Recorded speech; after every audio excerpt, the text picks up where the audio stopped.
जल्द ही लुटेरा परिवार जेल जाएगा। जब चुनाव आया है तो इस तरह की चीजें होंगी। तेजस्वी यादव का नाम अब सिर्फ चारा घोटाले से ही नहीं बल्कि IRCTC और जमीन के बदले नौकरी जैसे भ्रष्टाचार के बड़े बड़े स्मारकों के साथ जुड़ चुका है। केस जो है हम लोग आगे लड़ेंगे। बिहार की जनता समझदार है। बिहार में मतदान से एक महीने पहले लालू यादव, तेजस्वी और राबड़ी देवी एक नए कानूनी शिकंजे में जकड़ते हुए नजर आ रहे हैं। दिल्ली के राउज एवेन्यू कोर्ट भारतीय रेलवे खानपान एवं पर्यटन निगम यानी IRCTC में कथित अनियमितताओं से जुड़े भ्रष्टाचार के मामले में आरोप तय करने का आदेश सुनाया है। आदेश देते वक्त अदालत ने लालू यादव से पूछा, क्या आप अपना अपराध मानते हैं? इस पर लालू यादव समेत राबड़ी देवी और तेजस्वी यादव ने अपना अपराध मानने से साफ इनकार कर दिया और कहा कि हम मुकदमे का सामना करेंगे। अब सवाल उठता है कि चुनाव से ठीक पहले कोर्ट का ये आदेश आना लालू यादव और RJD के लिए नुकसानदेह है या फिर लालू यादव इस चीज को साबित करने में कायम रहेंगे कि चुनाव से ठीक पहले राजनीतिक कारणों के चलते उनको निशाना बनाया जा रहा है। नमस्कार, मेरा नाम है कनिष्का और आप देख रहे हैं जी मीडिया का ये डिजिटल प्लेटफॉर्म। सबसे पहले बात कोर्ट के आदेश की। लालू यादव आज व्हील चेयर पर दिल्ली के राउज एवेन्यू कोर्ट पहुंचे।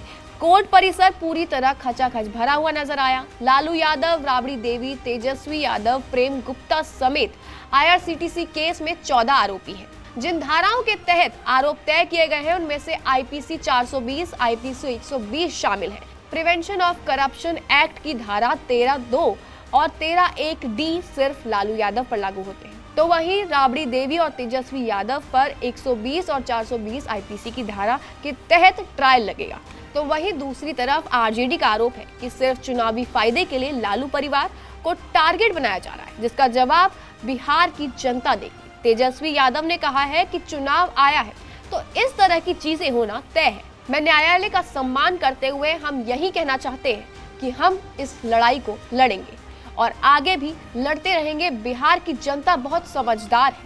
केस जो है हम लोग आगे लड़ेंगे और आप सब लोग जानते हैं कि भाई हम तो पहले कई दिनों से कह रहे थे कि अब चुनाव आया है तो इस तरह की चीजें होंगी, लेकिन फिर भी न्यायालय का हम लोग सम्मान करते हुए हम बस इतना ही कहना चाहते हैं कि हम लोग हमेशा से लड़ते आए हैं और आगे भी लड़ेंगे और तूफानों से लड़ने में मजा ही कुछ और है। बिहार की जनता समझदार है और वो जानती है कि क्या हो रहा है।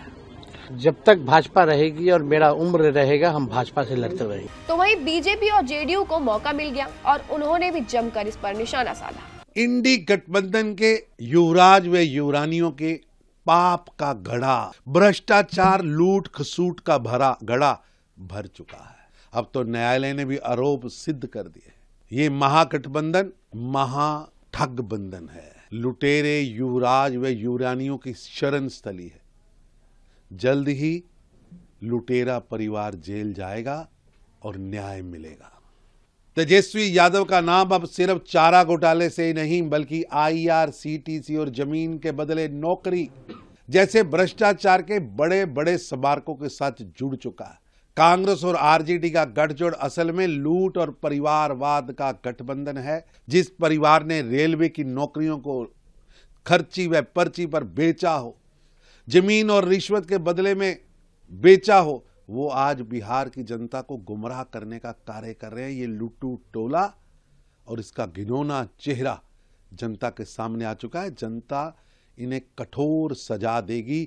चारा खाने वाले, नौकरियां बेचने वाले और जमीनों पर कब्जा करने वाले अब बख्शे नहीं जाएंगे। अब सवाल उठता है कि क्या भ्रष्टाचार बिहार के चुनाव में मुद्दा रहा है? ये सवाल इसलिए क्योंकि लालू यादव पर चारा घोटाले के तहत सजा होने के बावजूद RJD की सेहत पर, खास करके चुनावी नफे नुकसान पर कोई खासा असर नहीं पड़ा। 2020 में 243 सदस्यों की विधानसभा में 75 सीटों के साथ राष्ट्रीय जनता दल सबसे बड़ी पार्टी बनकर उभरी थी। तब भी बीजेपी ने लालू यादव के ऊपर भ्रष्टाचार का बड़ा मुद्दा उठाया था और अब एक बार फिर बीजेपी लालू यादव और तेजस्वी यादव पर निशाना साधकर RJD को उसी राजनीतिक मंच पर ले आए हैं ताकि वो बीजेपी की गुगली में फंस कर रह जाए। और क्लीन बोल्ड हो जाए। हालांकि आरजेडी ने दावा किया है कि वो इस तरह के तमाम गुगलियों में फंसने वाली नहीं है और इस चीज के लिए वो बहुत ही अच्छे से तैयार है। जानकारों के मुताबिक आरजेडी अब इस इमोशनल कार्ड के तौर पर खेलेगी या फिर अपने वोटरों को संदेश देगी कि चुनाव में सीधे सीधे दो हाथ करने की बजाय बीजेपी कानूनी दाव में बीमार लालू यादव को घसीटने की कोशिश कर रही है। तो वहीं दूसरी तरफ आरजेडी का दावा है कि ऐसा करके वो आरजेडी के कोर वोटरों को संदेश देगी और यादव मुस्लिम वोटरों में बिखराव रुकेगा। हालांकि बीजेपी ने इसे कोर्ट का मामला बताया है और कोर्ट के आदेश की टाइमिंग को खुद से अलग करते हुए कहा है कि लालू परिवार पर आरोप लगाया गया है, वो इस घोटाले का सीधा सीधा हिसाब दे। यानी अब बिहार चुनाव में बीजेपी भ्रष्टाचार के चुनावी मुद्दे वाले नैरेटिव को सेट करने की कोशिश करेगी। तो वहीं आरजेडी अपने कोर वोटरों को ये संदेश देगा कि लालू परिवार को टारगेट करके बीजेपी चुनाव में अपनी बढ़त बनाना चाहती है। अब देखना ये होगा कि बिहार के वोटर क्या रुख अपनाते हैं और क्या भ्रष्टाचार कोई चुनावी मुद्दा बनता भी है या नहीं।